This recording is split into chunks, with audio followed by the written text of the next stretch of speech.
রাজ্য জুড়ে এক শ্রেণীর সিভিক ভলেন্টিয়ারদের বিরুদ্ধে যখন বিভিন্ন অভিযোগ, ঠিক তখনই শততান নজির গড়লেন ইন্দোপুর থানার সিভিক ভলেন্টিয়ার ঝন্টু প্রামাণিক। কুড়িয়ে পাওয়া ৮,০০০ টাকা সহ জরুরি কিছু কাগজপত্র ফেরত দিলেন সুকুমার ভূঁইয়া নামে এক শিক্ষককে।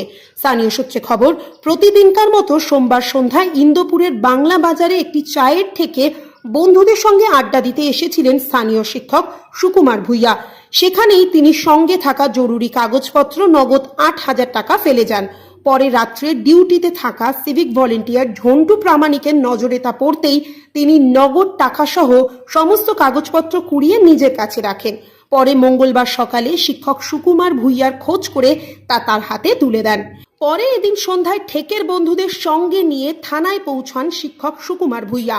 ইন্দোপুর থানার ওসি মনোরঞ্জন নাগের উপস্থিতিতে সততার অনন্য নজির সৃষ্টি করা সিভিক ভলেন্টিয়ার ঝন্টু প্রামাণিককে সংবর্ধিত করেন তিনি।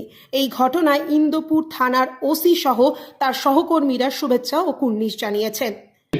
যে ঝন্টু আমার ছাত্র ওটা আমি ওটা পড়িয়েওছি, তাহলে আমার এটারও আরো গর্ব বুক ফুলে ভালো লাগলো। হ্যাঁ, আমার সমস্তটাই